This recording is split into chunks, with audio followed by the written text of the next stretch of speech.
William George Herons, Lonnie David Franklin Jr., Albert Fish, Harvey Murray Glatman, Clifford Robert Olson Jr., James D'Angelo, Sheila LaBar, Jeffrey Lionel Dahmer. Ordinary names, but for serial killers, ordinary names are never good enough. We have to give them names that capture their dark souls, names that capture the evil they have become, capture the rare unthinkable. The Lipstick Killer, the Grim Sleeper, the Brooklyn Vampire, the Lonely Hearts Killer, the Beast of British Columbia, the Golden State Killer, the Avenging Angel, the Milwaukee Cannibal. When we hear about somebody who moves from community to community, calculating who to kill next, which prostitute to get, these crimes shock the conscience because they are so out of the ordinary. They are so different from what, sadly, we've become quite used to. The more ordinary rape, the more ordinary assault, the more ordinary robbery, the more ordinary kidnapping. There are these crimes that just shock the conscience. And so I fully understand why the public is preoccupied with them.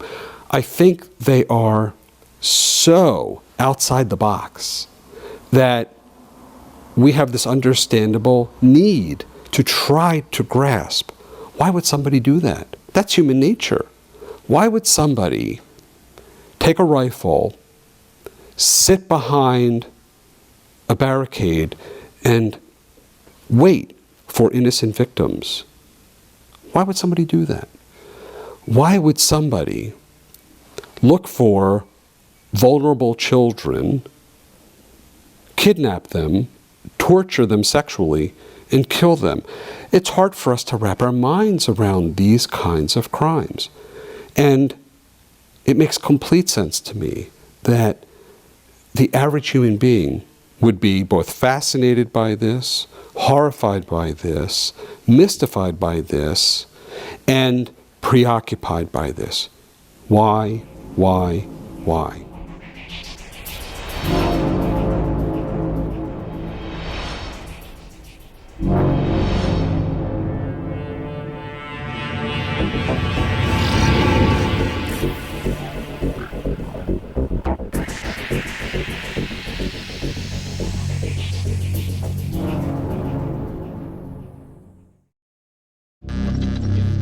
True crime. Americans, particularly women, love true crime. A nonfiction literature, TV, and film genre in which actual crimes of real people are explored in depth. A genre which exploded at the beginning of the 21st century. A genre that focuses on murder. The more hideous and bizarre, the better. Cases in point. The Jean Bonnet murder, the O.J. Simpson trial, and Truman Capote's In Cold Blood. All showed there was a vast appetite all across America for such stories. But the biggest subcategory of true crime is the story of the serial killer. These stories are the most gruesome and shocking. At the heart of these stories lay perplexing questions. Who are these serial killers? Why do they kill? How can they keep killing? And are they a danger to me and my family? Prior to the true crime explosion, psychologists and criminal investigators thought they had the serial killer figured out. But it turns out the answers are much more complex and troubling. Even the profile of the typical serial killer has changed dramatically. It is a change in the profile of who serial killers are and why they kill. It is a change that will send chills up your spine. In the past, largely because of media portrayals, The serial killer was a white male somewhere between 20 and 40 years of age, psychopathic, and probably quite smart. No serial killer helped to shape that media image better than Ted Bundy. If you ever watched that interview with Ted Bundy, his last day before he was executed, the entire time Bundy is shifting his eyes. He's watching very carefully around him, because that's what psychopaths do. Psychopaths are about control. They want to control their environment. Healthy men, we don't try to do that. We don't try to control our environment. We just try to survive ourselves. We're not trying to control people around us. True psychopaths, that's what they do. They control everybody around them, the narrative. Theodore Robert Bundy, also known as Ted Bundy, or the Genius of Death, is perhaps the best-known serial killer who ever lived. A serial killer who broke the mold in many ways. A man who is estimated to have killed anywhere from 30 to 100 women. A brutal serial killer who told everyone that he was a rapist who had to kill in order to stay free. Mysteriously, Ted Bundy appeared to be anything but a serial killer.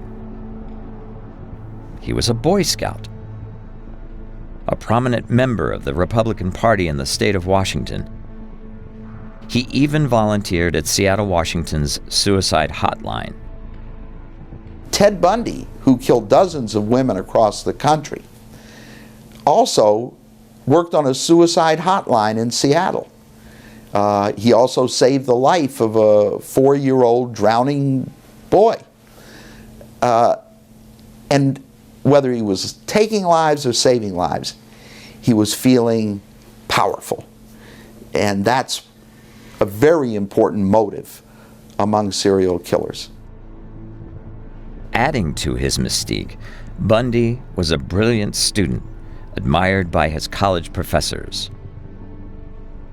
I think one of the most interesting things about Ted Bundy is the image that people have of him. He is seen as some kind of misguided genius. Really not such a bad guy. I mean, after all, he only killed dozens of women across the country, in Washington and Utah and Colorado and Michigan and Florida. And by the way, he was also a rapist. His last victim was a 12-year-old girl in Florida, Kimberly Leach. He murdered her by shoving her face in the mud until she suffocated. I don't see him as a misguided anything. I see him as a monster. As a serial killer, Bundy had a number of factors working in his favor. He was an ordinary, good-looking guy. A guy who used all the glad-handing skills he'd learned during his days of associating with politicians. I think there's a myth that is propagated because Ted Bundy was a charming, handsome guy. It was easy for him to lure his victims. He didn't look like the monster that he was. He was extraordinarily ordinary in his appearance. He looked like the last person you'd suspect, not the first. And that, I think, colored the image that we have of serial killers ever since the 1970s. It is the myth of the evil serial killer genius. The serial killer genius brilliantly portrayed by Anthony Hopkins in the 1991 movie The Silence of the Lambs. But with Ted Bundy, what appeared to be genius may have been dumb luck more than anything else. One of the things about Ted Bundy that I think sets him apart, besides the sheer number of women that he killed, was his chutzpah. This was a guy who was very brash in many of the things that he did, and committed crimes that were that took a great deal of risk to perform. In one case, he went to a very popular recreation area, Lake Sammamish, and wore a fake cast on his arm and elicited the help of 2 different young women to help get a boat onto or off of his automobile, and then actually got them to accompany him to another location where twice in the same day he raped and murdered these 2 women in the same location. They were both kidnapped from a very public place. Numerous people saw him that day, were able to provide descriptions of him that day, were able to provide a description of his automobile, and yet he wasn't apprehended after that. Bundy was born in Burlington, Vermont, at the Elizabeth Lund Home for Unwed Mothers. The identity of his father was never known, though relatives were suspicious about his grandfather, who was abusive and violent to his mother, Louise. Raised by his grandparents, he believed his mother was really his sister. Indeed, the truth about Bundy's young mom was hidden for the next 20 years. In 1950, Louise and Ted moved to Tacoma, Washington, where she married Johnny Culpepper Bundy. Throughout his childhood and into college, Bundy remained shy and never fit in socially. While attending the University of Washington, he met a vivacious young co-ed, Stephanie Brooks, who later dumped him because of his immaturity and lack of ambition. But Bundy wasn't through with her. In fact, in a macabre fashion, he would never be through with her. In 1968, Bundy changed. He became more ambitious, a man who wanted to be in charge. He rekindled his relationship with Stephanie. Then, just after New Year's 1974, he abruptly broke it off. A few days later, he began his violent attacks against women. Once Bundy began killing, he became an insatiable murderer.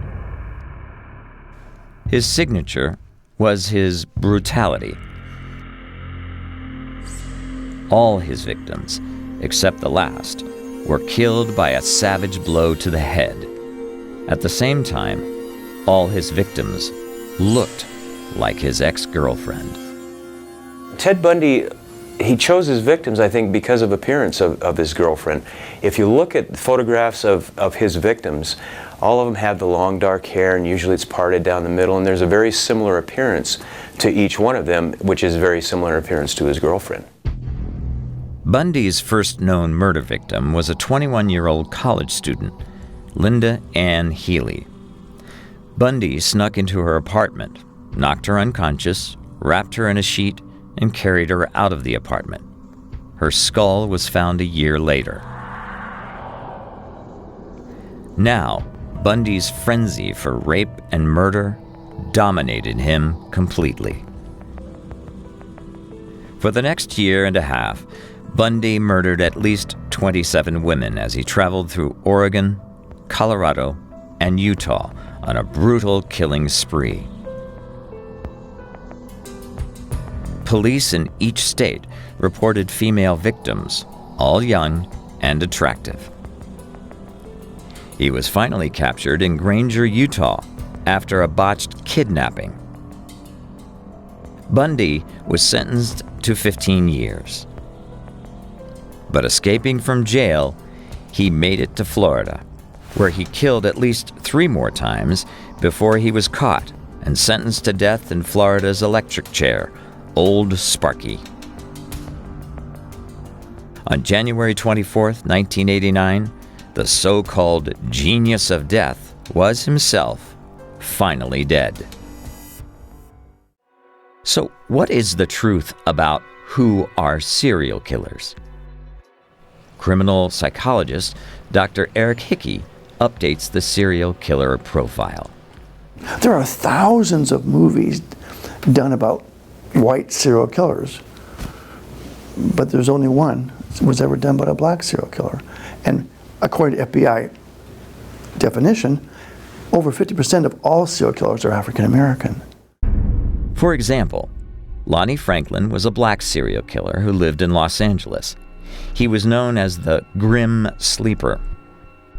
The nickname was due to a 14-year hiatus in the murders from 1988 to 2002. The murders occurred in Los Angeles. He was going after black women, okay, and they're prostitutes. Low-hanging fruit. It's easy to get to. People aren't going to miss them. He wasn't going after middle-class black women or well-to-do women. He was going after black prostitutes who really were kind of faceless. And that really kind of made him invisible. The only reason he came back to light was because it had been 14 years, they made a connection. Did he kill other people? Possibly. They have not made that connection yet. Someday they actually may make that connection because he was kind of hiding in plain sight. He was right there. Police went by him all the time. Neighbors described Franklin as friendly and quiet. He would sometimes stop to chat with people in the neighborhood and was frequently seen working on cars in his front yard. Lonnie openly spoke with contempt about prostitutes and said they deserved to die. He showed friends photographs he had taken of women in sexually explicit poses.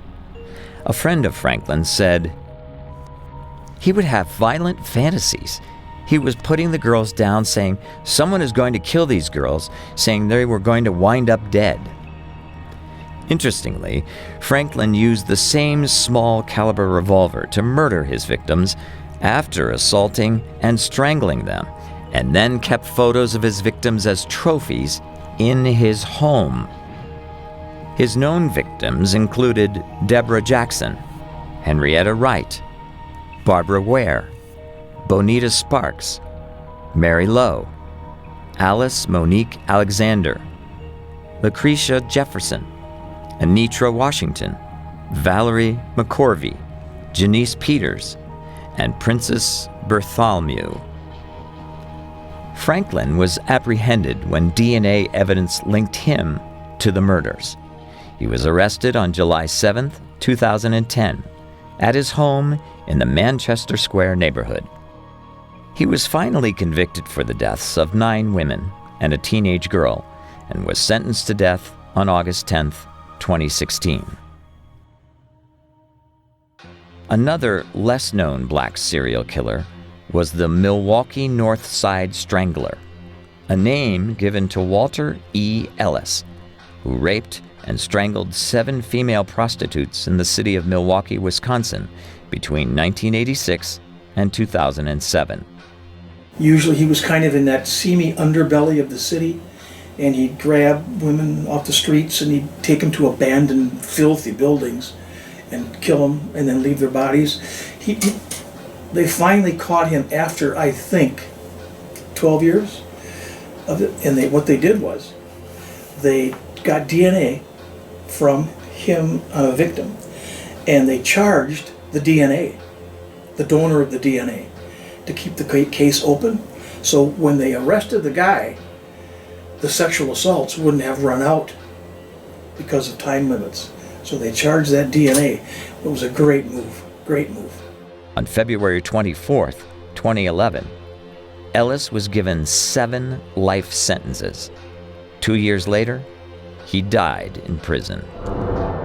Notice that the killing pattern here fits the mold of many white male serial killers. Men hiding in plain sight, while at night, brutally killing female victims lost to the world through prostitution, drugs, and homelessness. FBI agents now know that Hispanics also fit the profile of a serial killer. The most notorious was Richard Ramirez, known as the Night Stalker. Born in Texas in 1960, Richard Ramirez was an Hispanic American serial killer who murdered at least 14 people and raped and tortured at least 24 more, mostly during the spring and summer of 1985.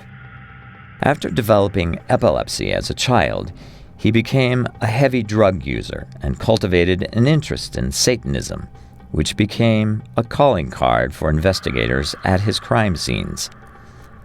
His fall into complete evil and a life of killing began in California at age 24.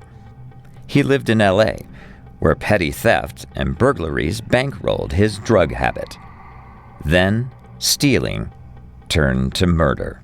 One of the things that sets him apart a little bit is the fact that he was a home invader. You know, that's a little bit different. But again, you have a guy who I think got caught up in the mythology of it and the attention of it. He loved it. He played into it. He specifically tailored his acts to attain additional attention. Jenny Vincow, age 79, was an elderly woman, a grandmother. In June 1984, Ramirez broke into her room, and when he couldn't find anything of value, rage took over. He stabbed her, and then, like Jack the Ripper, he slit her throat and mutilated her corpse. This began his terror up and down the coast of California. When Ramirez would attack middle-class families in the middle of the night, he was seen as a tremendous threat to the residents of Los Angeles. He was seen as what he was, a guy who could attack anyone, which means that you could be next. And that terrified the people who lived there. He was the worst of them all.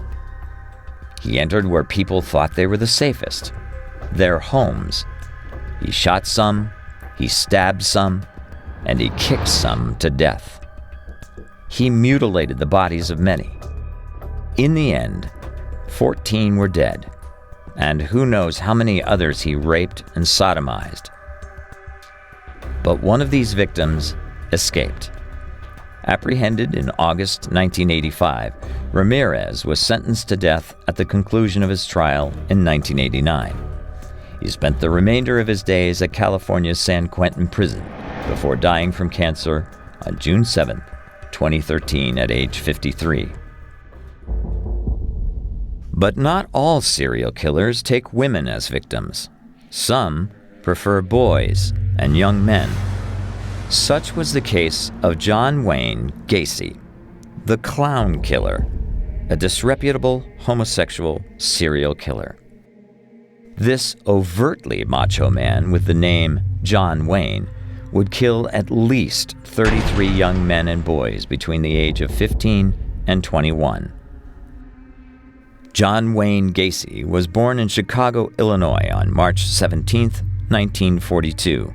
And, like most serial killers, he had a troubled youth. John Gacy apparently had a very overbearing father, a dominating father. They make a lot of the fact that he would disappear into his basement, after, drunkenly raging upon the family. He would then disappear into a basement to which the children were not allowed. But essentially, Gacy was a man who lived in his day-to-day life as sexually straight. He had a wife, he had children. He was a known person in his community. He dressed as a clown and did children's parties and things of this nature. Yet he obviously had within him not only the violent desire to control and murder people, but he controlled and murdered boys. His homosexual nature of his crimes was in stark contrast to his day-to-day life, where he lived as a straight man and an upright model of the community. But he apparently used the lure of kind of a party, like, hey, in my basement you can watch porno movies, you can smoke pot, you can get drunk even though you're not old enough. And he apparently had something that he called the handcuff trick, where he would show that he had this trick pair of handcuffs and he'd put them on and then show how they came off.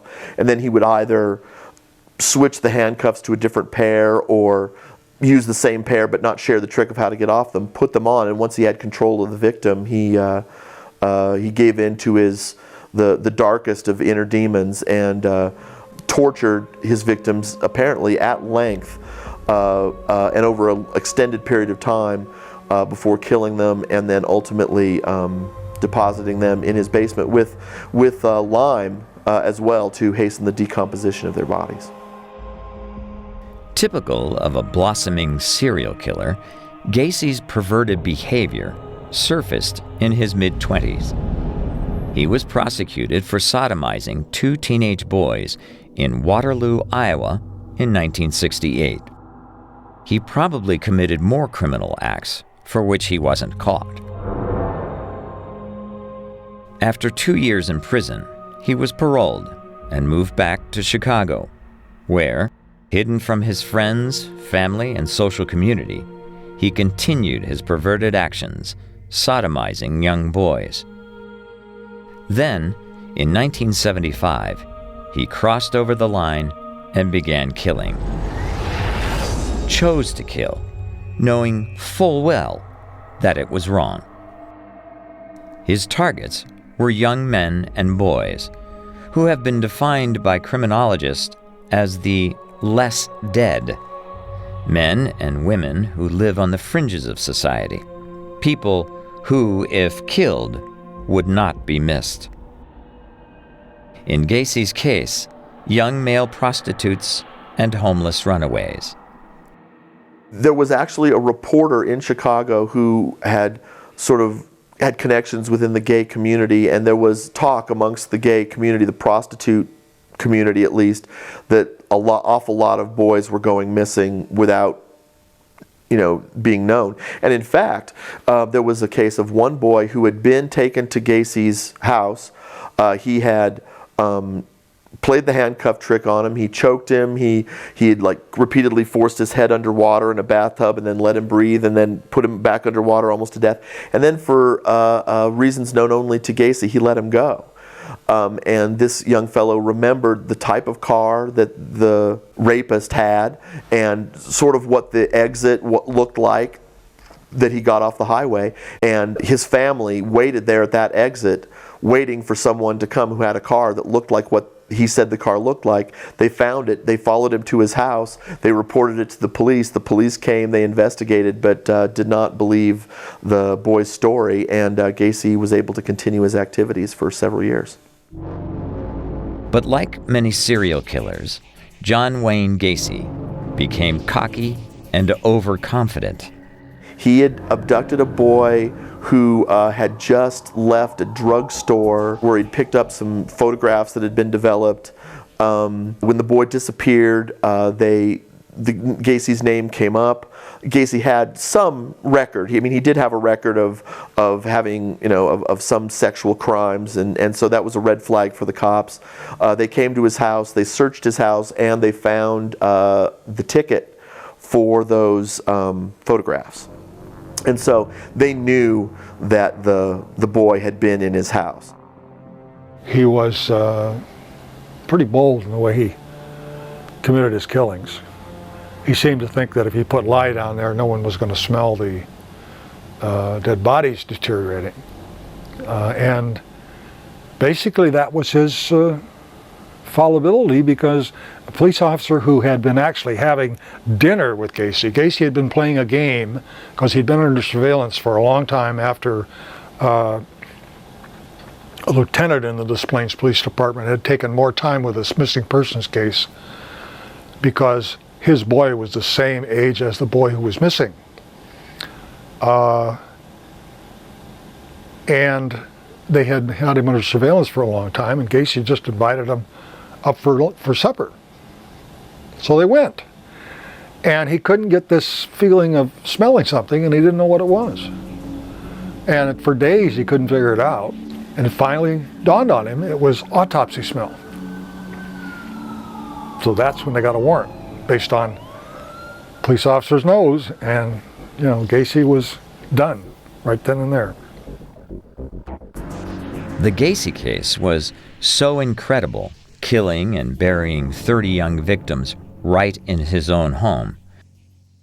So terrible and so sensational that serial killers began gaining celebrity status, almost lionized as anti-heroes. But John Wayne Gacy was anything but an anti-hero. He was no more than a pathetic man who chose to kill again and again. Just as ethnic minorities and homosexual men joined the recognized ranks of serial killers, so did women. Perhaps their number of victims even exceed that of men. We've certainly had females who are more aggressive than some male serial killers.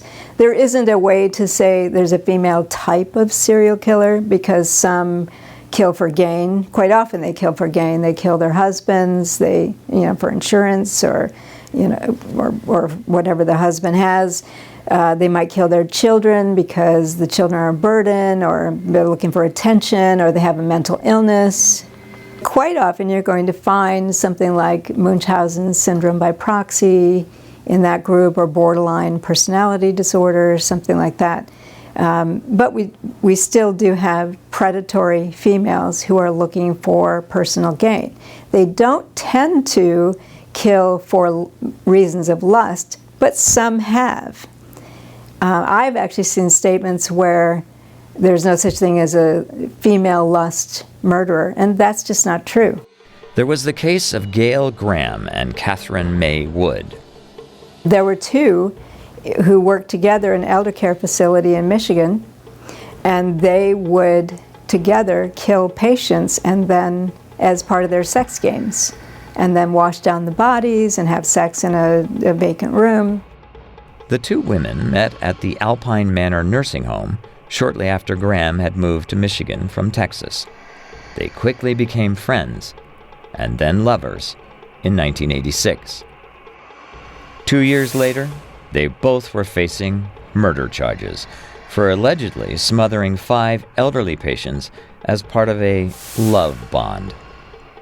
Wood claimed Graham murdered the patient to relieve her tension. Wood was described as the psychopathic manipulator, and Graham as a susceptible woman with a personality disorder. Graham is serving a life sentence, and Wood was given early release from prison. So not only are women part of the expanded profile of the serial killer, but also gay women. So serial killers are not just white males. In fact, serial killers are represented by a full spectrum of gender and racial diversity. But what about the idea that serial killers are all clever, intelligent, even brilliant? That idea came from an early sample of interviews with white male serial killers. The early profilers in the behavioral science unit, as it was called then, it's now the behavioral analysis unit, but they went around and did some prison interviews which were not in any way representative. It was white, incarcerated, articulate serial killers who agreed to talk to them.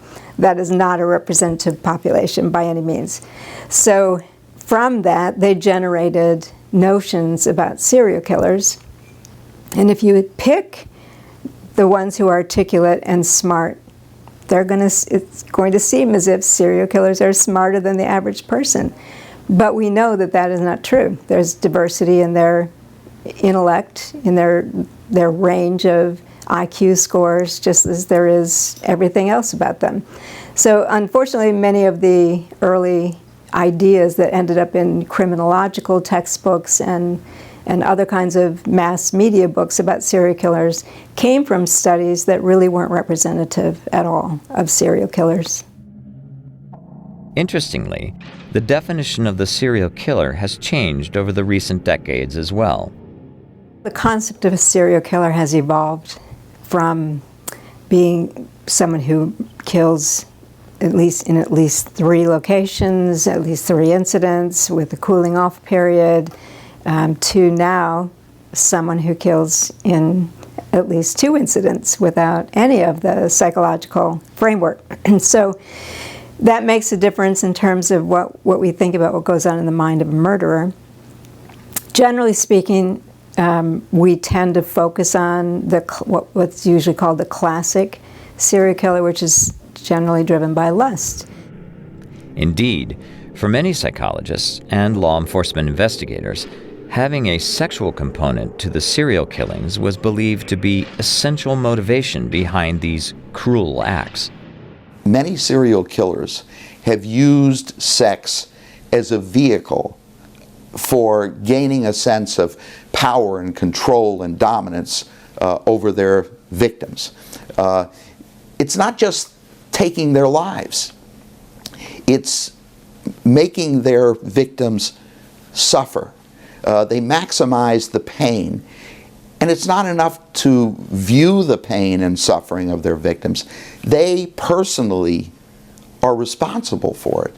And that gives them a sense of superiority. The more their poor victims scream and beg for mercy, the better they feel about themselves. And that's part of the motivation of a serial killer. Sex is the medium through which they feel great accomplishments.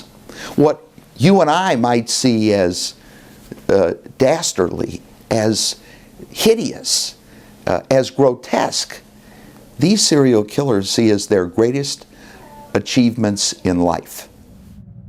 The sexual component in serial killings can take many forms. Gary Ridgway, Washington State's Green River Killer, strangled his female victims and dumped their bodies in forested and overgrown areas of King County, Washington. Later, he returned to the bodies to have sexual intercourse with them. Notorious Son of Sam, David Berkowitz, appeared to be an exception. Berkowitz, the .44 caliber killer, or whatever he's referred to, is also referred to Son of Sam because of the dog that he supposedly heard from that told him to commit these acts, which he claimed at one time.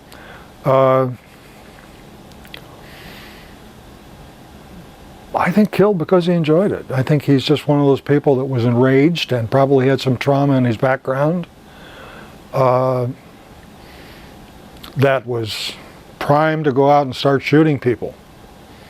May have been lonely. There are a number of explanations you can give because there's not a whole lot of detail known about Berkowitz prior to the killings.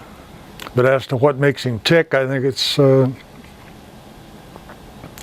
don't know, I think it's trauma, and the trauma that caused the rage that finally broke out into what he considered his fantasies, which was shooting people, shooting couples with a weapon, with a .44 caliber revolver. Most serial killers are up close and personal with their victims. They use their hands. They strangle, they stab, they mutilate, and that's what makes them feel good. It's the control that they have over the pain and suffering of their poor victims. But Son of Sam was different. David Berkowitz used a firearm to kill his 6 victims. So he actually distanced himself from them. And it's that fact alone that makes you wonder what his motive was. The Son of Sam was born Richard David Falco in Brooklyn, New York in 1953. The adopted son of Nathan and Pearl Berkowitz, he was an odd and aloof child. He delighted in setting fires. Berkowitz joined the U.S. Air Force and served from 1971 to 1974. As he matured, a dark and compulsive need to kill took over his body, a need he could not suppress for very long. His reign of terror lasted from July 1976 to July 1977. He shot unsuspecting victims from point-blank range, killing 6 and wounding 7. During this time, the New York Police Department erupted with eyewitness accounts of a mysterious and elusive assailant. Terror engulfed the city. Berkowitz especially loved young, attractive women with long brunette hair, and many frightened girls dyed their hair blonde. He also enjoyed sending letters around the city, taunting police. Dear Captain Joseph Borelli, I am deeply hurt by your calling me a women hater. I am not, but I am a monster. I am the son of Sam. I am a little brat. Police, let me haunt you with these words. I'll be back. I'll be back. To be interpreted as bang, bang, bang. Ugh. Yours in murder, Mr. Monster. Berkowitz is now serving 6 life sentences. But where was the sexual component? Berkowitz is a serial killer, you know that. And he was basically in one place, a neighborhood, where he killed lovers' ladies. Okay. Well, how is that a serial killer? What's the sexual component to that? Well, the sexual component is he would come back to the crime scene and masturbate. So there was even a sexual component to what Berkowitz did, even though his murders were not hands-on. He would fire into the car. However, 21st century serial killer experts no longer believe there has to be a sexual component to serial murder. When we're talking about male serial killers, especially here in the U.S., about 2/3 of them have a sexual component to their murders. And there's a sort of a myth about that if you're a serial killer, you must be a sexual predator. Well, there's some truth to that. Obviously, when we say about 2/3 do that. And it's a variety of sexual things that they do with their victims. But there's the other third that they might do it for money. They may do it for power, or simply that they want. It's a racial issue, but for that 2/3, yeah, it's a pretty interesting group. There can be anything from glory or fame to lust to paraphilias, which is a special type of sexual deviancy, which results in weird kind of rituals. It could also be for profit. It could be philosophical. We had a couple of serial killers who were killing for existential kinds of reasons. So the mind of a murderer really depends on what's going on with a particular killer. Within the group of serial killers that are sexual predators, some are sadistic, like John Wayne Gacy, and torture their victims before they kill them. And John Wayne Gacy was a very sexually sadistic serial killer. I mean, he didn't just kill his victims, he tortured them to death very slowly. We know that he would chew off the penises of some of his victims while they were alive.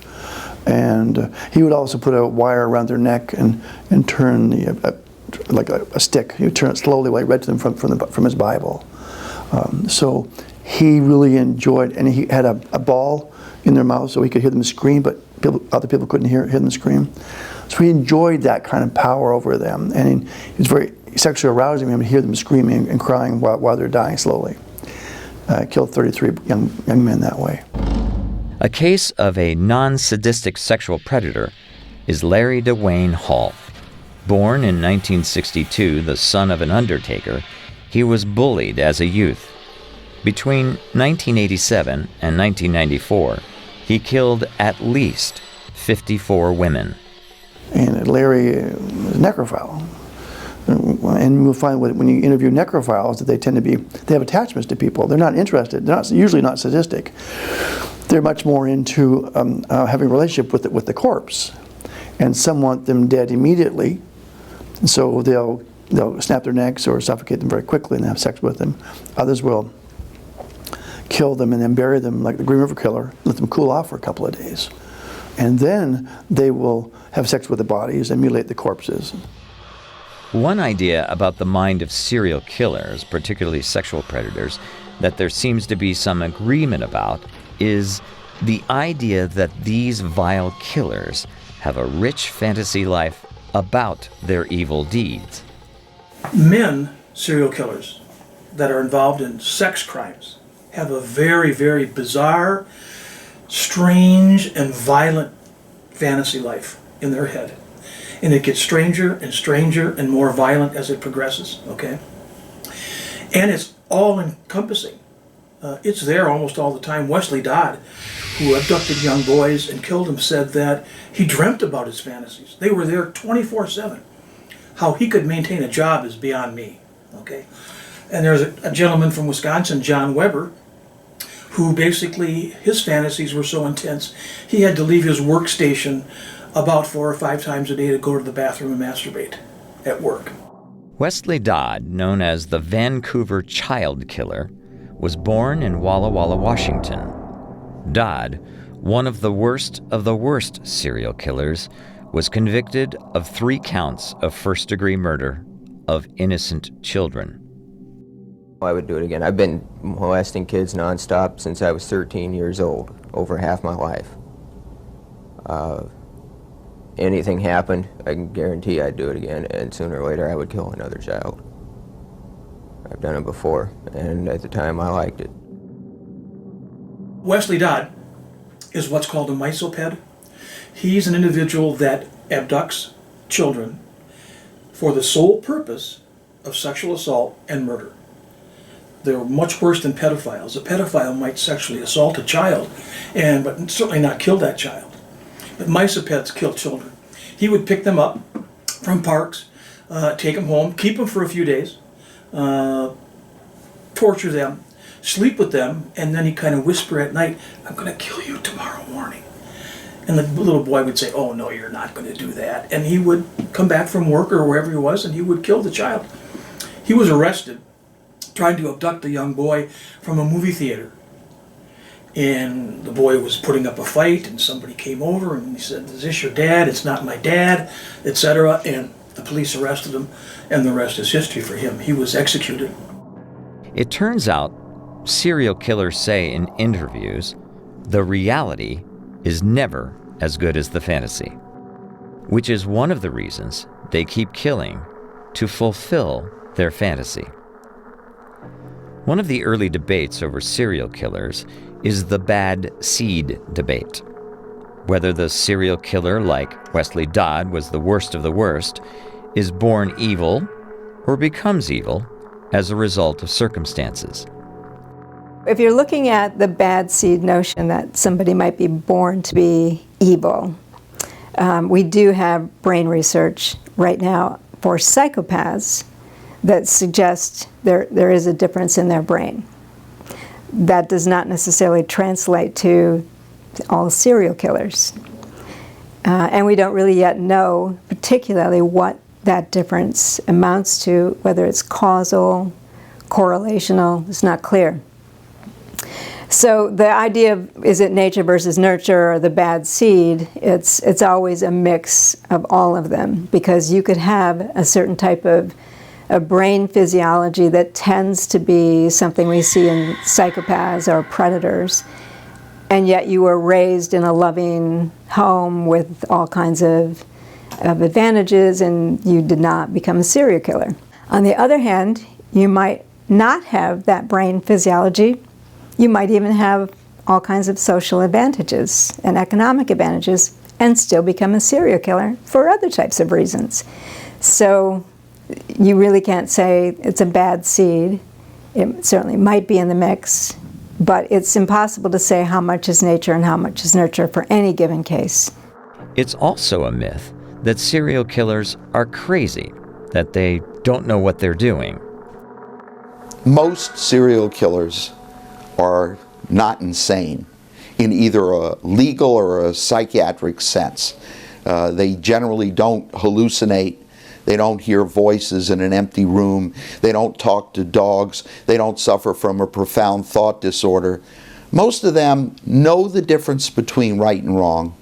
They know what they're doing is wrong, but they choose to do it because it makes them feel so good, because it gives them that sense of superiority that they crave. Most of them are sociopaths or psychopaths, if you prefer. They have a disorder of character and personality that doesn't qualify for the insanity defense. but they lack a conscience. They lack what Sigmund Freud called a superego. They don't feel remorseful when they do the wrong thing. Well, it's now officially referred to as antisocial personality disorder, which is kind of a mouthful. Sociopath and psychopath are used interchangeably. Probably the best definition came from Robert Hare, a Canadian, who talked about the fact that they don't have any empathy, and they don't, they're very easy for them to manipulate people. They see people as objects.